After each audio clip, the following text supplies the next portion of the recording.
Breaking news mga kabayan, Trump pinatalsik ang China sa Panama Canal. CCP nabuking sa kanilang lihim na plano. Pangalawang breaking news, nag-anunsyo ang Russia ng isang Easter truce sa Ukraine. Pansamantalang tigil putukan muna hanggang Lunes ng madaling araw. Ikatlong breaking news, may nangyayaring madilim at nakakabahalang insidente sa border ng Russia at Finland. Isa nga ba itong panibagong Cold War? At panghuli, tinututulan ng mga kaalyado ni Xi Jinping ang kanyang pamumuno. Kaya napilitan itong tumakas mula sa China para humingi ng tulong. Bago tayo magumpisa, baka pwede pa like ng video na ito. Malaking bagay na to sa aming mga content creators. Maraming salamat po.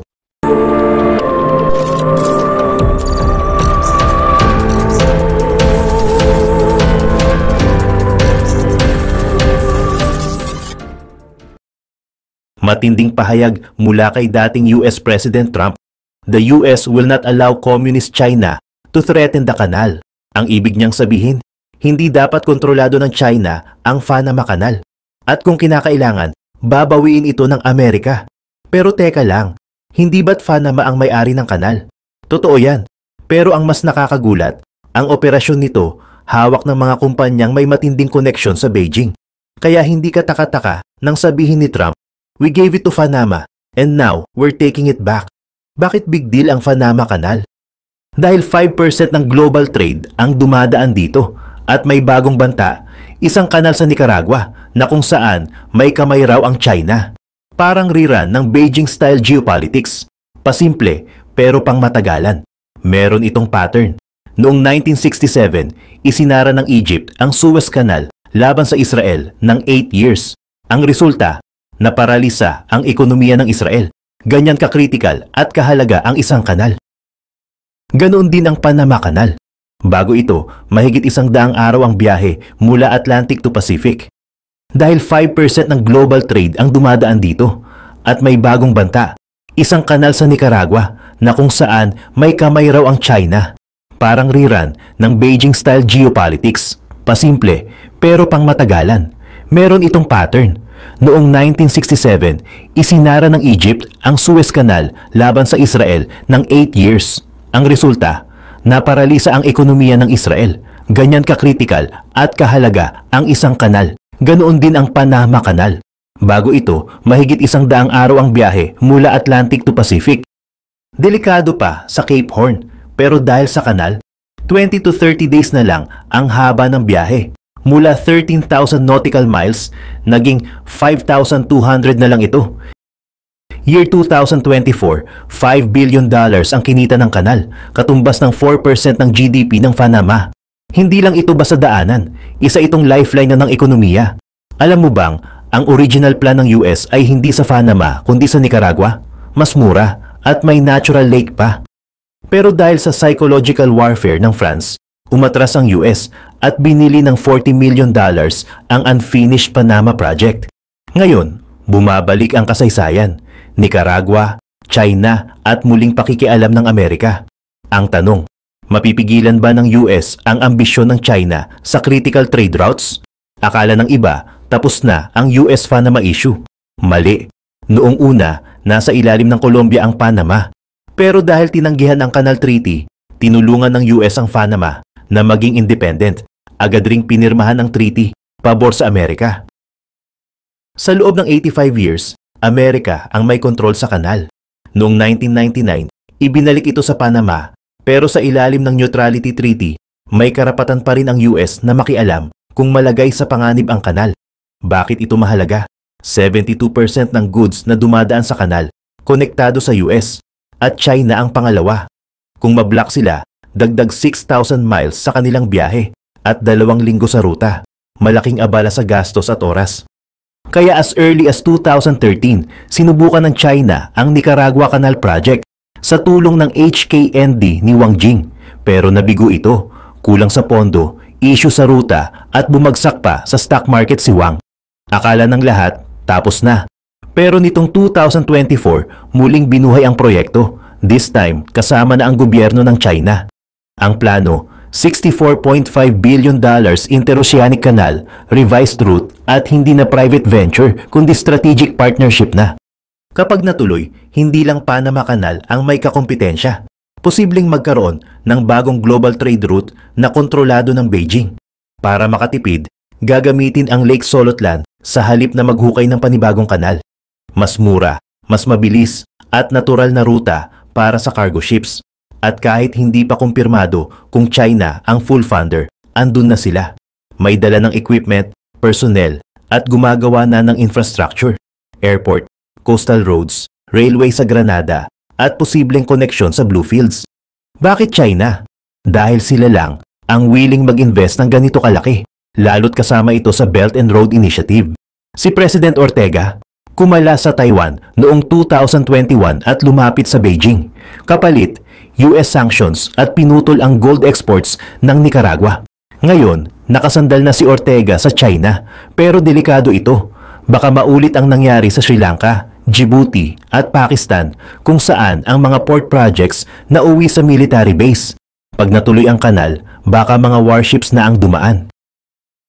Para sa iba pang balita, pag-anunsyo ng Russia ng isang Easter truce sa Ukraine. Habang ang buong mundo ay napapaniwala sa ceasefire, parang ang dating pinupuri pa si Putin sa kanyang umano'y humanitarian move. Pero ang totoo, ito ay isang cynical na palabas, dressed as goodwill pero puno ng panlilinlang. Ayon sa Kremlin, titigil daw ang military operations mula gabi ng April 19 hanggang sa April 21. Sabi nila, inaasahan daw nila na susunod ang Ukraine. Pero teka, may dagdag pa si Putin. Ang ating mga sundalo ay kailangang maging handa na depensahan ang sarili kung may paglabag. Truce ba talaga yan o bitag? Naglabas pa ng Easter greeting si Putin. Binati ang mga Kristiyanong sundalo ng Russia. Pero hindi ito sincere. Tandaan nyo, last week lang, sa mismong Palm Sunday, umatake ang Russia sa simbahan sa Ukraine habang may misa. Anong klaseng respeto yan sa relihiyon? Kaya malinaw, hindi ito ceasefire dahil sa Holy Week. Ceasefire ito dahil may final warning mula sa Trump administration. At kung tutuusin, wala na talagang choice ang Kremlin kundi pumayag. 2 araw bago ang anunsyo, mismong Russian representative sa United Nations ang nagsabi, unrealistic ang ceasefire sa ngayon. Bakit? Kasi mabilis daw ang progress nila sa battlefield. Gusto nilang ituloy ang opensiba. Pero nang dumating ang final warning mula sa Amerika, biglang nagbago ang ihip ng hangin. Mula pa noong 1 buwan, may unconditional 30-day ceasefire offer na ang Ukraine. Pero sino ang may ayaw? Ang Russia. At habang si Steve Witkoff ay paikot-ikot sa negotiations, paulit-ulit ang pagtanggi ng Kremlin. Para saan pa ang mga biyahe kung ayaw namang makipagkasundo ang kabilang panig? Ayon kay US Secretary of State Marco Rubio, we didn't start this war, we're just trying to help end it. Pero klaro daw, kung sa loob ng ilang araw ay walang malinaw na sagot mula sa Russia, handa nang umatras ang US sa peace process. Ito na ang pinakamatapang na tono mula sa Trump administration mula nang magsimula ang peace talks. At ayon kay Rubio, if this war can be ended, we'll help. Pero kung hindi, we have other priorities. Straight to the point. At hindi lang si Rubio ang nagsalita. Maging si Trump mismo, naglabas ng matinding pahayag. Every week, 2,500 young people are dying in this war.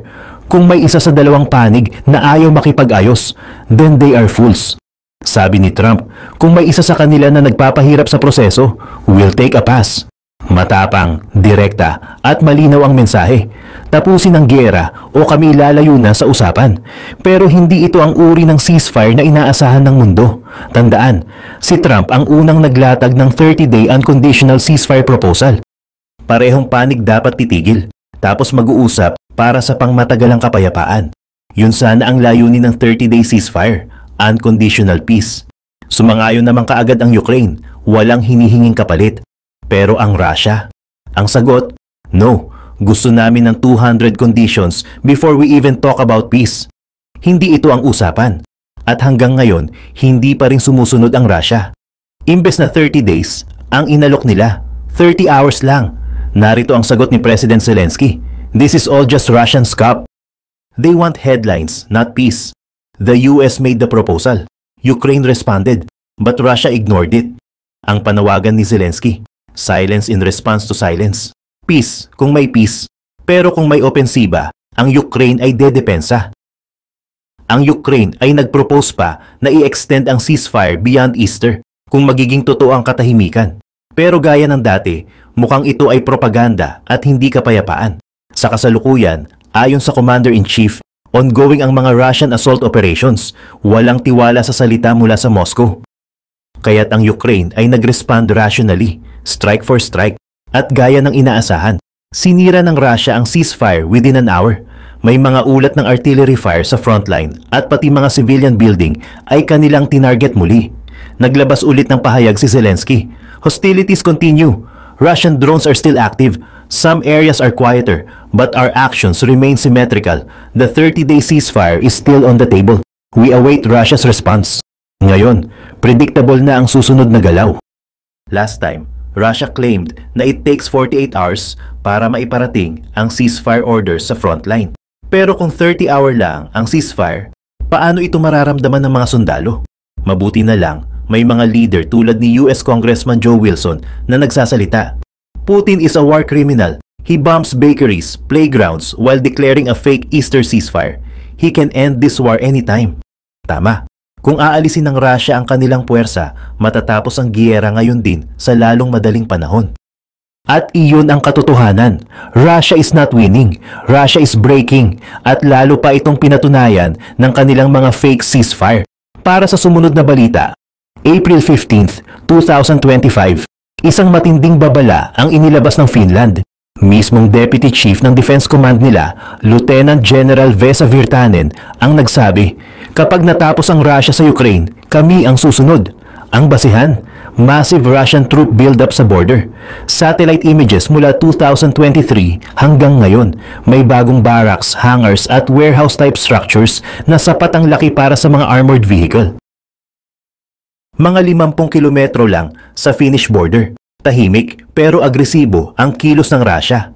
Ayon sa Finnish Intel, lumalampas na raw sa 20,000 ang sundalong nakadeploy. Mas marami pa kaysa noong pre-Ukraine war. Pero hindi lang ito tungkol sa tank at missile. Hybrid warfare ang laro ni Putin, GPS jamming, cyber attacks, fake news, weaponized migration. Lahat yan ginagamit para subukin ang NATO Article 5. Tanong ng lahat, hanggang kailan titigil ang NATO sa pagtitimpi? April 2024, sinarado na ng Finland ang border. Over 1,300 asylum seekers galing Syria at Somalia sabay-sabay pinadaan ng Russia. Kasabay nito, sunod-sunod na cyber attacks at sabotage, arson, hacking, DDoS attacks mula sa pro-Russian group No Name 05716. Isang fintech firm na wala ng $3.3 million. Target pati military servers at government websites. Simula 2022, problema na rin ang GPS jamming. Mga commercial planes nawawalan ng signal, minsan umaabot pa sa Arctic. 3 airports na pilitang gumamit ng radio navigation. Delikado, lalo na sa snowstorms. Sabi ng mga expert, malinaw na tinetest ni Putin ang West. Kung bumigay ang Kyiv, sino ang susunod? Pagkatapos sumali ng Finland sa NATO, agad ni-revive ni Putin ang Leningrad Military District sa border. Publicly, sinasabi niyang harmless ito. Pero alam nating lahat, minsan hindi nagtutugma ang salita sa kilos. Noong 2022, banta ni Putin, magkakabit ng nukes sa Kaliningrad kung sasali ang Finland at Sweden sa NATO. Hindi man niya tinupad, galit pa rin siya, lalo't tumutulong pa ngayon ang Finland sa Ukraine.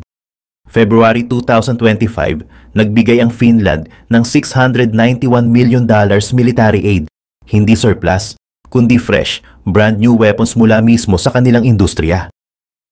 Ang layunin, palakasin ang Ukraine at ang sariling defense sector. Pero ang tunay na game changer, NATO membership. Dati neutral, pero sabi ng XPM ng Finland, nang tumawid si Putin sa border, tapos na, NATO na kami. At hindi sila nagbibiro. May 21,000 conscripts yearly, 900,000 reservists, at kayang mag-mobilize ng 280,000 troops. Defense spending, 2.3% of GDP, lampas sa target ng NATO. By 2029, target nilang gawing 3% ng GDP ang military budget, over $30 billion in a decade. Mas matindi pa, umalis sila sa Ottawa Convention para makagamit ng landmines sa border. At oo, may pader na rin. 125 miles na steel and barbed wire barrier na may surveillance, lights at sensors. Over $110 million ang halaga. Lahat ng ito, malinaw ang mensahe. Hindi kami susuko. At lalong hindi kami magpapasindak. Para sa huling mainit na balita, habang ang mga bansa ay isa-isang tumatalikod sa Communist Party ng China, nakikipagnegosasyon naman sila ngayon sa Amerika. Oo, hindi na China ang pinipili ng mundo. At para sa CCP, ito ay simula ng isang bagong yugto ng paghihirap. Ayon sa ilang eksperto, wala nang ibang choice ang China kundi ang lumapit sa negotiation table. Bakit? Dahil halos buong ekonomiya ng China ay umaasa sa pag-export ng produkto sa Amerika at kanluran. Ang pressure campaign ni Trump ay gumagana. Nagpapanik na ang China. Lalo pa ngayon na halos buong mundo ay kumakalas sa alyansa ng CCP habang bumabagsak ang kanilang ekonomiya sa gitna ng sunod-sunod na US tariffs. At ang pinakamasaklap, pinipili na ng mga bansa ang Amerika, hindi ang China. Isang chart ang nagpapakita ng matinding dependensya ng China sa bansang Amerikano. At ito rin ang dahilan kung bakit tila nagmamadali si Xi Jinping na lumibot sa buong Asya. Hindi siya tumatakas pero halatang desperado. Siya ngayon ay nakikiusap sa mga lider ng rehiyon upang makuha ang kanilang suporta. Pero ang problema, hindi siya pinakikinggan. Pero teka, hindi raw kumpleto ang datos. Bakit? Dahil nagsisinungaling ang CCP. Simula pa noong 2018, nang unang ipatupad ni Trump ang tariffs, nagsimulang magpadala ang China ng mga produkto sa US sa pamamagitan ng ibang bansa. Kaya kung akala nating 30% lang ng export nila ay papunta sa US, posibleng mas malaki pa. At ngayon, binagsakan sila ni Trump ng 245% tariff. Kaya naman biglaan ang pag-alis ni Xi Jinping, isang emergency tour sa Asya para hikayatin ang mga leader na magsama-sama. Pero isa-isa silang tumatanggi. Ang mga sinasandigan ng China, isa-isa ring bumibitaw. Sabi nga ng ilang analyst, kung gusto ni Xi Jinping ibagsak ang China, kaya niyang gawin mag-isa. Habang matigas ang paninindigan ng China na hindi sila magpapabuli, malinaw na ang Amerika ang may mas malaking ekonomiya. Kahit na pinalobo pa ang GDP ng China sa kanilang mga ulat, hindi pa rin nila kayang sabayan ang lakas ng Estados Unidos. Noong nakaraang taon lang, $295.4 billion ang merchandise trade surplus ng China sa Amerika. Isang napakalaking bentahe na ngayon ay unti-unting nawawala. Oo, gumaganti ang China, gaya ng pagban sa export ng rare earth metals. Pero tandaan, sinubukan na nila ito laban sa Japan noong 2010. Hindi umubra. Bumagsak ang plano nila sa loob ng ilang buwan. Pwede rin nilang sabihin hindi na sila tatanggap ng delivery mula sa Boeing.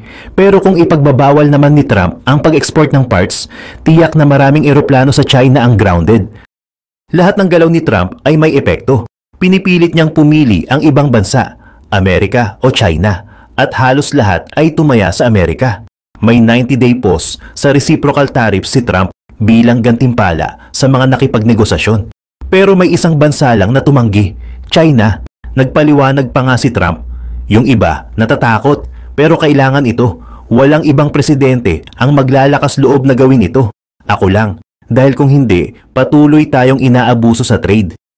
Ayon pa sa kanya, $1 trillion daw ang kinikita ng China kada taon sa trade sa US. At ayon sa Congressional Committee, malinaw ang mensahe. Matagal nang may economic warfare na ginagawa ang CCP laban sa Amerika. Ayon sa mga ulat, $600 billion kada taon ang nawawala sa US dahil sa IP theft ng China.